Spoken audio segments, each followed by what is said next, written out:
Olá, seja muito bem-vindo ao nosso Imaculada Cast. Aqui nós estamos batendo um papo super gostoso aqui com os bispos, com os religiosos, com as pessoas que estão aqui na 60ª Assembleia Geral da Conferência Nacional dos Bispos do Brasil.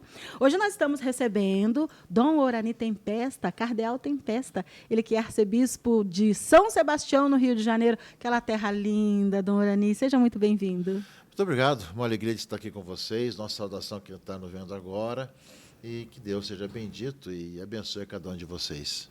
Dom Orani completou no último dia 25, não é? 26 anos de ordenação episcopal, é isso? Exatamente. Dia de São Marcos. De São Marcos, fiz 26 anos que fui ordenado bispo em São José do Rio Pardo, estado de São Paulo. Queria que o senhor falasse um pouquinho sobre o Orani. Antes do senhor se tornar cardeal, antes do senhor se tornar bispo, como que foi a sua trajetória, a sua escolha para essa missão?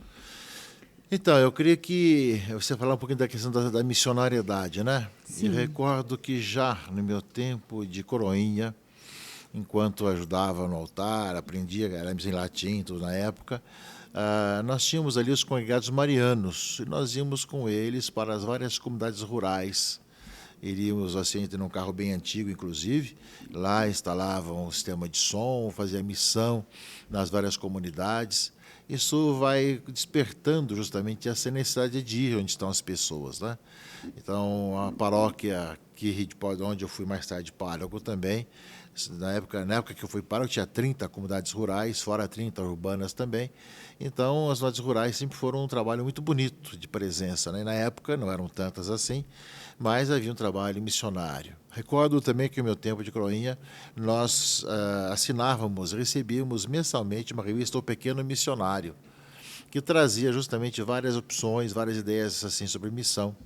E também se tinha uma difusão muito grande de gibis também com Vida dos Santos na época, né? Na época tínhamos muito dessas aí, e que marcavam muito nossa infância e juventude, mostrando assim santos missionários, evangelizadores, e que iam esquentando o coração daqueles que estavam ali na igreja, né?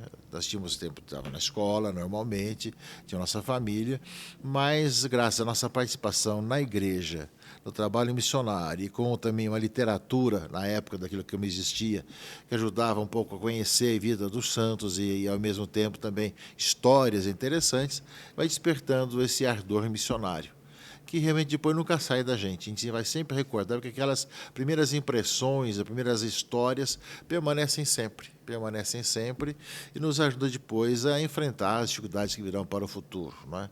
Então, isso foi antes da minha decisão de entrar para o mosteiro, da minha decisão vocacional.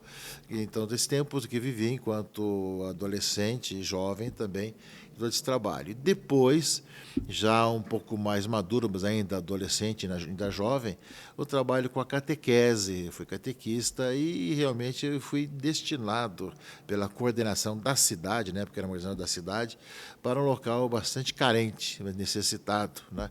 Estava junto ali, a atual paróquia onde eu estava, mas um lugar muito necessitado de poder trabalhar com as crianças, adolescentes na catequese.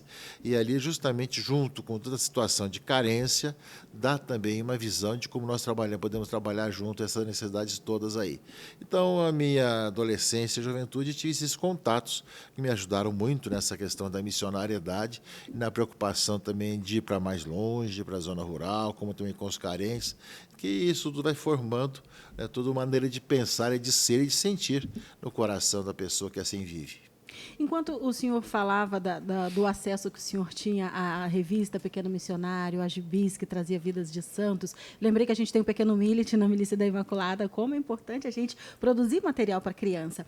Mas... Aliás, na época, já como pároco, né, da paróquia, tinha ali um trabalho com o milite, inclusive tinha vários milites ali e tudo mais, e que tinha um trabalho bem avançado sobre relação a isso. Não sei se como continua depois disso, né? Mas havia muitos adolescentes e jovens. Assim, eu queria fazer uma comparação, né, na época em que o senhor teve acesso a esse material e hoje. Hoje a gente tem muitas formas digitais, hoje as crianças têm acesso muito a celular, às vezes o pai dar o celular para a criança, para ter um pouco de paz. Não é? O senhor acha que diminuiu essa oferta de possibilidades, né, na questão da missionaridade? Eu não acho que diminuiu, eu acho que as opções aumentaram, só que nem sempre as pessoas escolhem as melhores opções, não é? Porque hoje, com a questão da internet, a questão dos aplicativos, se você procurar, você vai encontrar muitas dessas histórias, filmes também, né, de santos, história de santos, etc., que existem hoje, e que, se a pessoa procurar aquilo que é correto, tem. O problema é como ajudar a pessoa a procurar aquilo que é correto, né? Porque, é claro, nos aplicativos, na internet, tem de tudo, né? Muito mais do que uma revista, muito mais do que um gibi, né? Muito mais do que isso, né? Milhões de opções, né? Eu queria que o grande segredo hoje é como ajudar a pessoa a escolher bem aquilo que está na internet, que ajude a fazer crescer a sua vida. Porque é impossível agora afastar a criança, adolescente, do trabalho, da questão do celular, da internet, mas saber como utilizar isso e como fazer para que ele possa escolher as coisas. Aí, então, um trabalho paralelo de como ajudar a criança, adolescente, o jovem a escolher bem aquilo que acessa, né, para poder ajudar realmente a fazer crescer o bem no seu coração, na sua própria vida. Agora, com toda aquela questão da internet oculta, né, deep, né, tudo mais que existe, deep web, aquela né? questão do que existe, né?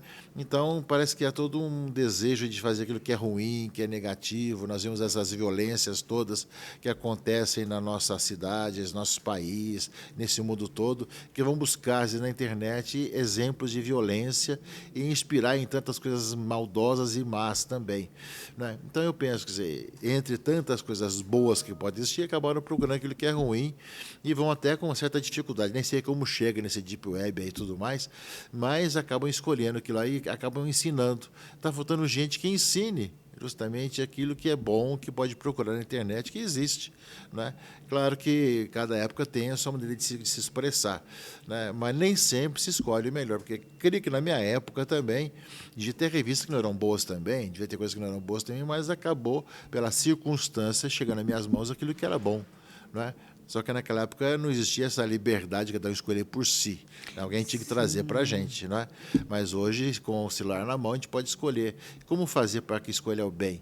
E depois, com toda a questão dos algoritmos que existem hoje, você escolhe o bem e começa a vir tudo aquilo que é bom também para você. É como puxar um fio, né? Assim como também o contrário acontece. Quando você escolhe algo ruim, logo o algoritmo vai detectar que você gosta daquilo e vai mandar sempre propaganda, ideias sobre aquela questão. A gente pode dizer que há um pouco também de falha na educação por conta dos pais, porque assim os pais deveriam estar mais atentos, mas eles acabam passando o celular para se ababar, né? Como que nós cristãos podemos tentar, com os nossos filhos, dar aos nossos filhos aquela possibilidade que o senhor teve? Então, a revista Pequeno Missionário não foram nem meus pais que deram, Não. foram justamente as irmãs que trabalhavam na catequese da paróquia, né? Certo? Meus pais apenas pagavam a assinatura da revista mensal, né? Ou seja, acabavam justamente sendo as catequistas, que eram freiras na época, que acabaram norteando isso. Na época existia também filme, era filme parado, mas tinha também cartazes que traziam para a catequese, já trabalhava muito nesse aspecto, isso na década de 50, 60, né? Então, são coisas que já tinha tudo isso e era uma questão de saber utilizar, não é? Então, eu vejo que, claro, que hoje não podemos colocar tudo nas costas dos pais. Os pais também têm uma grande influência e uma grande responsabilidade de sentar com seus filhos e explicar como escolher, como não escolher. Mas também a igreja tem essa responsabilidade, os catequistas, aqueles que estão responsáveis de comunidades também, ou de grupos, têm essa missão também de mostrar o que existe de positivo e de bom, não é? Porque, às vezes, existem alguns grupos que já mostram aquilo que é ruim ou exagerado, até mesmo contra a igreja, naquilo que tem na web, né, e não naquilo que é bom. Vamos voltar a falar um pouco de Dom Urani, né? O senhor também esteve em Belém, no Pará. Conta um pouquinho sobre a trajetória do senhor por lá, algo que tenha marcado o senhor, Então, o tempo que o senhor a questão, você falava de passou. missão. Então, como padre, na minha própria paróquia onde eu fui também, sim. sempre tive essa grande preocupação de um encontro onde as pessoas não eram conhecidas. Uma vez vinha voltando de uma cidade vizinha e vinha entrando numa estrada de terra, que eu ia até a minha cidade, E falei, puxa, aqui passa a divisa da minha paróquia. Aí que eu vi tinha uma entrada ali. Eu falei, nunca, nós temos uma entrada que deve ser entrada para alguma comunidade e pertence à minha paróquia. Eu entrei, era um barranco, falei, não vou subir mais aqui de carro, não vai subir mais aqui, não vai voltar mais. Mas acabei descobrindo uma comunidade ali que bem na ponta, bem no fim da paróquia, já na divisa com outra cidade. E tinha esse desejo de estar junto com as pessoas, marcou muito. Isso aconteceu também em Rio Preto também, ou seja, que é uma cidade que eu fui bispo pela primeira vez, depois em Belém. Em Belém, eu tive a oportunidade de pisar em muitas ilhas pela primeira vez, que um bispo pisou numa ilha em Belém, precisa não acreditar muito que o bispo fosse, depois dessa oportunidade, né? Depois de conhecer as dioceses da Arquidiocese de Belém. Claro que eu conheci das dioceses muito por alto, que são umas visitas, mas em Belém tem muito a ser trabalho missionário e que também tinha um trabalho social muito bonito, tanto nas que os diáconos ajudavam muito, né? E a gente aprendia muita coisa que eu não sabia que numa ilha que é rodeada de água por todos os lados, até por cima, que ela chove bastante, faltasse água, por exemplo, na própria ilha, se não tivesse água para tomar, coisas assim, né? Então vai encontrar caminhos para poder resolver questões. Então são situações que a gente vai aprendendo, vai resolvendo e vai vendo, né? E sem dúvida a experiência da Amazônia para mim foi muito interessante. Olha, nesses minutos de conversa aqui que eu estou tendo com o senhor, eu já estou percebendo, me corrija se eu estiver errada, eu percebi que o Dom Orani gosta de estar onde estão os mais necessitados. É isso? Dentro do que possível, sim. Acho que tem que estar em lugar em todos os lugares, né? Mas, ao mesmo tempo, muitas pessoas são esquecidas também, né? Quando eu cheguei no Rio de Janeiro, também nós tínhamos várias situações de onde estão pessoas que estão os cracudos, a pessoa do crack, da violência, tudo mais, de poder estar presente ali. Claro que muitas situações não tem muita solução para resolver, mas é um poder estar junto e dizer, não, a igreja está aqui, não esqueceu. Pessoas que vêm de longe, criticam, falam, mas não conhecem bem toda uma cultura própria em que nós estamos inseridos, não é? E, claro, em tudo isso somos chamados a evangelizar, a anunciar todas as várias realidades que existem e ajudar as pessoas a conhecerem Jesus Cristo. Hoje o Dom Orani é cardeal, arcebispo do Rio de Janeiro. Eu queria que o senhor partilhasse com a gente, né, já que a gente está conhecendo um pouco mais, né, sobre a sua vida e a sua missão. Quando o senhor recebeu a notícia de que seria criado cardeal, que havia sido escolhido? A gente nunca sabe que vai ser escolhido, né? Eu estava na Trezena de São Sebastião nessa época.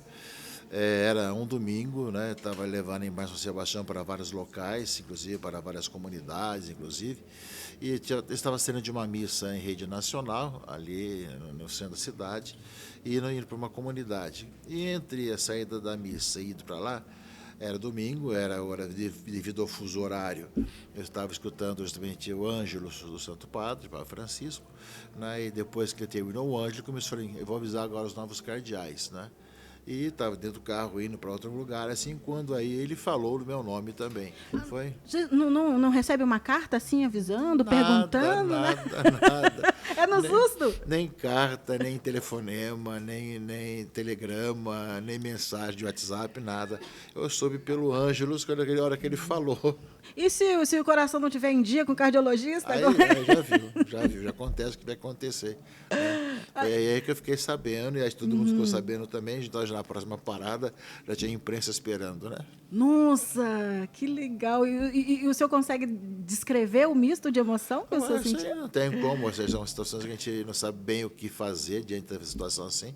É uma graça de Deus, é um dom imerecido, é um serviço que se presta à igreja, e a gente faz isso com muita generosidade e disponibilidade dentro do que é possível, né? Realmente é um grande dom que o Papa Francisco me concedeu, estar sendo um dos conselheiros, né, que são os cardeais. E assim, uma pergunta que eu fiquei curiosa, com certeza quem está assistindo também vai ficar.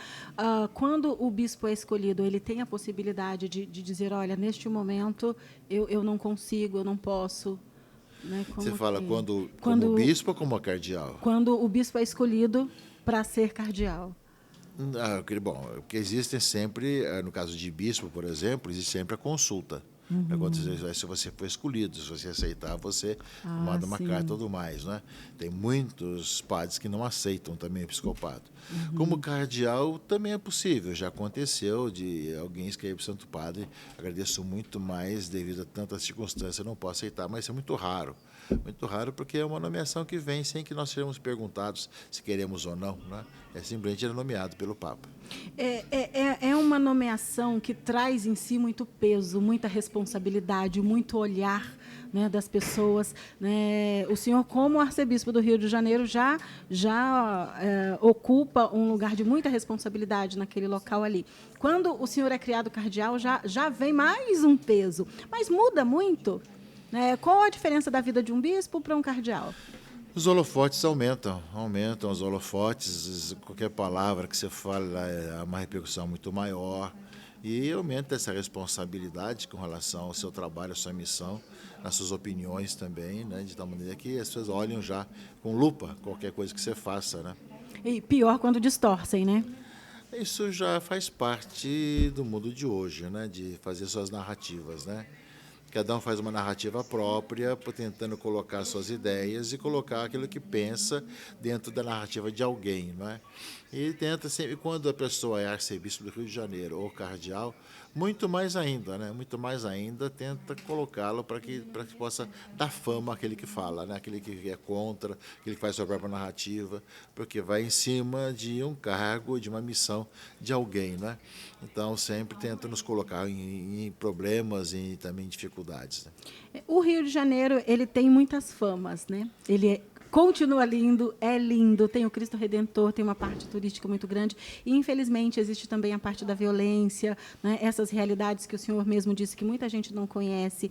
Mas eu quero destacar um evento no Rio de Janeiro muito importante, que eu, inclusive, estive lá, que foi a Jornada Mundial da Juventude. E foram dias, assim, que, pelo menos, não houve na mídia, não houve repercussão de nada negativo. Muito pelo contrário. Né? Foi uma bênção. Né? Queria que você contasse um pouquinho sobre a experiência de receber a Jornada Mundial da Juventude. E até hoje a gente encontra ainda repercussões. Esse ano, na Teresina de São Sebastião, eu fui celebrar numa comunidade, e só que o padre não quis que eu fosse na capela, né? Uma capela pequenininha, e quis que eu fosse numa pequena praça, né? Praça de São Sebastião, tinha um pequeno oratório, né? Um lugar que não era normalmente celebrado a missa. E para que eu pudesse me colocar toda necessária para a missa, túnica, casura, tudo mais, eu fui numa casa ali, tá na praça, atravessa a rua bem estreitinha, atravessa a rua, fui lá na casa de uma pessoa, uma senhora, e me recebia muito bem e tudo mais, e enquanto estava me arrumando, ela começou a conversar que ele tinha recebido gente da jornada. Eu falei, mas a senhora recebeu da jornada? Aqui eram italianos. A senhora sabia falar italiano? Não, não sabia, nem ele sabia português, mas nos demos muito bem. Era uma casa pequenininha, dentro de uma comunidade, bastante assim, violenta, inclusive, né? E fizemos muito amigos e até trocamos ainda mensagem, etc. Né? Mas ficou muito bem aqui. É uma comunidade bastante violenta, uma casinha muito pequena e receberam ali. A gente não tem conhecimento de tudo que aconteceu ainda na jornada, passado já 10 anos, né? Mas nem tudo que aconteceu, porque de vira e mexe a gente está recebendo assim, algum eco da jornada. Né? A grande preocupação era essa, justamente. Né? Assim, será que o Rio de Janeiro, com o medo que tem da violência, o pessoal virar, e se a pessoa vir, as pessoas vão acolher bem? Né? Faltou gente, porque foi tantas casas que se abriram para receber os peregrinos que ainda sobrou lugar para vir mais gente ainda da jornada. Né? E o grande exemplo que deram, a questão de pessoal que se perdia dentro do ônibus, o ônibus levava até a porta da igreja onde estava hospedado, ou ainda a limpeza dos ônibus, do metrô, dos trens, ou da praia de Copacabana, que os jovens deixaram, né, que não deixaram aquela sujeira, como acontece aqui nas manifestações, mostrando essa responsabilidade, né, mostrando assim vários aspectos, além da grande e bela participação dos jovens. Né? Teve pessoas que se casaram, que se encontraram e tudo mais, e que voltaram para a igreja, tiveram vocações, padres, tanta coisa da jornada. Imagino que tenha sido uma experiência muito boa para o senhor, porque primeira viagem, né, oficial do Papa Francisco também, né, sendo no Rio de Janeiro. Falando em Papa Francisco, eu queria saber como que é a relação com o Papa Francisco. Às vezes as pessoas pensam assim, o cardeal, a hora que ele quiser, ele bate lá na porta do Papa e tal. Como que é a relação com o Papa Francisco? Não é dessa forma também, né? O Papa tem seus compromissos, Sim. e tem sua vida, e tem que tem audiência, tem celebrações, etc. Os cardeais, eles têm algumas responsabilidades nos vários dicastérios romanos. Então, nós somos nomeados para algum dicastério por uns 5 anos, depois se passa 5 anos, ou se renova, ou então passa para outro dicastério, que são as antigas congregações, os pontifícios conselhos, etc., onde você participa de alguns conselhos, né? Ou seja, para fazer algum documento, seja para refletir sobre algum assunto, que são chamados a isso. E que acontece uma vez por ano, uma vez a cada 2 anos, depende um pouco de cada dicastério, né? E cada vez que nós temos reuniões, temos sempre uma audiência com o Santo Padre, né? Onde se fala e se cumprimenta pessoalmente o Papa, assim como tem nas celebrações solenes que existem, que nós participamos em Roma, quando o Papa está bem, inclusive mesmo essa última vez que eu estive, ele veio cumprimentar as pessoas, né? Assim mesmo andando com a bengala, etc., com os cardeais. Então, há sempre uma proximidade, né? Claro que a maior proximidade foi durante os 10 dias, foi durante a semana que nós tivemos aí da Jornada Mundial da Juventude, onde eu estava de manhã até a noite com ele, né? Tudo mais, né? Mas, sem dúvida, que é sempre uma proximidade um pouquinho maior.